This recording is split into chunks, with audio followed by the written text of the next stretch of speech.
That is so fetch. Because I'm going to climb that like a tree. This is a snakeskin jacket. Hey, girl. For me, it's a symbol of my individuality.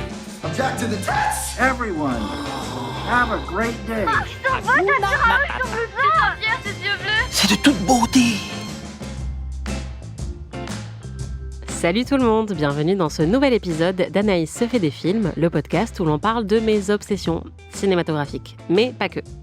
Chaque week-end, je vous propose un tout petit épisode comme celui-ci dans lequel je vous parle d'un crush, que j'ai en ce moment, un crush culturel.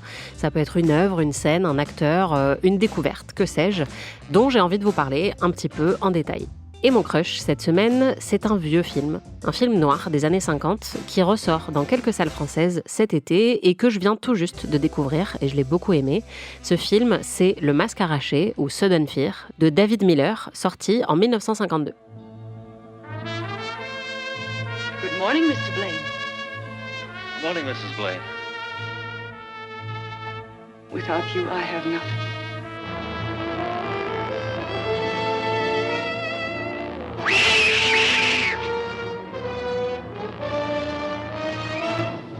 Irene. You said we were going to the summer house. You can't back out now.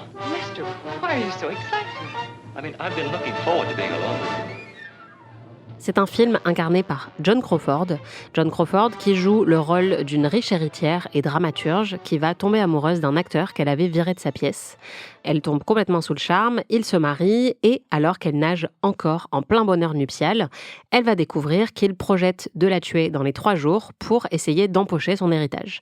Elle va mettre en œuvre tous ses talents de scénariste pour essayer de déjouer les plans de son mari et imaginer tous les scénarios possibles et imaginables pour s'en sortir. C'est un film qui est donc hyper malin sur son écriture et qui va jouer justement sur la carrière de ce personnage pour essayer d'imaginer en fait plein de timelines différentes, ce qui est un peu ce qu'on fait aussi quand on écrit un scénario en fait.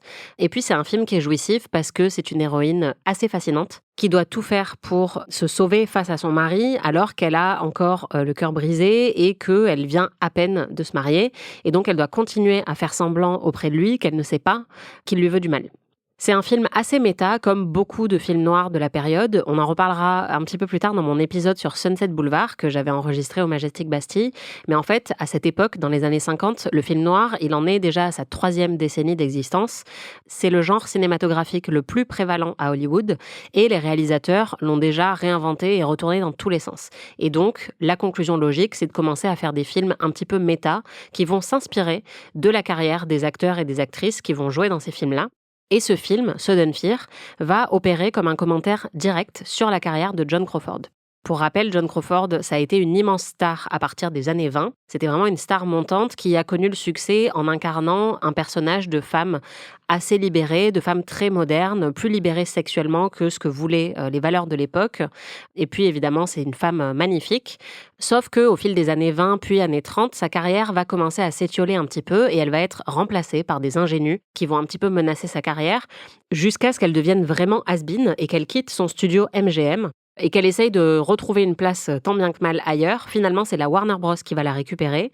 Et au bout de quelques années, dans les années 40, elle va connaître une renaissance professionnelle assez fulgurante. Elle va notamment jouer dans Mildred Pierce. Et grâce à ce film, elle va gagner l'Oscar de la meilleure actrice en 1945. Et là, en fait, elle opère un changement dans le type de rôle qu'elle va jouer. Et elle va se mettre à incarner des personnages féminins un petit peu plus âgés, qui sont tiraillés entre leur vie intime et leur vie professionnelle. Et qui font souvent preuve de beaucoup d'ambition. Et donc, elle va beaucoup moins jouer sur son physique et sa sexualité. Et c'est exactement ce qu'elle va faire avec Le Masque arraché aussi. D'ailleurs, il faut préciser que c'est le premier film qu'elle produit en tant que productrice exécutive.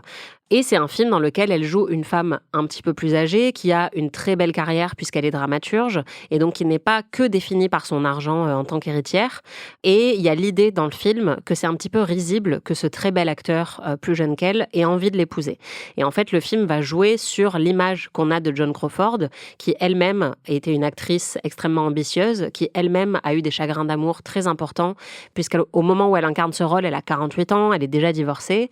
Et donc, il y a quelque chose d'un petit peu pathétique dans ce personnage qui a très envie d'être aimée alors qu'elle a déjà tout ce qu'il lui faut. Elle a l'argent et la carrière, mais elle n'a pas l'amour. Et donc, dès qu'un bel acteur s'intéresse à elle romantiquement, elle va vouloir y croire. Or, il a envie de la tuer, c'est un peu con. Et donc moi, j'ai été extrêmement séduite par la performance de Joan Crawford, qui est une actrice évidemment magnétique. Il faut dire que ce film arrive vraiment à la fin de sa carrière et qu'elle connaîtra pas énormément de grands rôles par la suite, peut-être 2 ou 3, et notamment son dernier grand rôle qui sera dans Qu'est-il arrivé à Baby Jane. Mais c'est vraiment un film que j'ai trouvé assez captivant, très très maîtrisé sur le rythme, avec beaucoup de suspense, très stylisé dans ce que le film noir sait faire de plus beau, en fait, tout en jeu d'ombre, avec vraiment beaucoup de moments qui font un petit peu frissonner. Et puis, je trouve ça assez intéressant de ce que ça raconte de la féminité à l'époque, c'est-à-dire que on a une femme qui est assez libre, elle a de l'argent, elle n'a pas vraiment besoin d'être mariée, en fait, elle a une carrière, elle a tout l'argent qu'elle veut, et on nous dit qu'au final, c'est une situation assez peu enviable du moment où elle ne peut pas trouver l'amour. Et on va voir que dans beaucoup de films de l'époque, il y a une espèce de backlash face à la nouvelle autonomie des femmes, où on va voir beaucoup de personnages féminins qui sont indépendants financièrement, mais cette indépendance se retourne un petit peu contre elles. Si je vous en parle, c'est pas par hasard, et si j'ai découvert ce film, c'est pas par hasard non plus. En fait, j'ai dû écrire un texte dessus pour les films de La Talente qui le ressortent en salle donc. Et franchement, c'était une découverte géniale, surtout que j'étais plongée dans l'univers des films noirs pour parler aussi de Sunset Boulevard dans un futur épisode. Donc ça tombait vraiment à pic. Et si vous avez l'occasion, vraiment, allez le voir en salle parce que c'est un film très très beau visuellement. Il passe à Paris, mais aussi à Lyon, Toulouse, Dijon, Dunkerque, La Rochelle, Albi, Le Mans ou encore Tournefeuille. Big up à l'Utopia de Tournefeuille, et peut-être qu'il passera dans encore plus de salles d'ici mon enregistrement. En tout cas, Sudden Fear, pour moi, c'est vraiment une très belle pépite et j'espère que vous pourrez aussi le découvrir. Voilà, c'était mon crush du moment. À la semaine prochaine.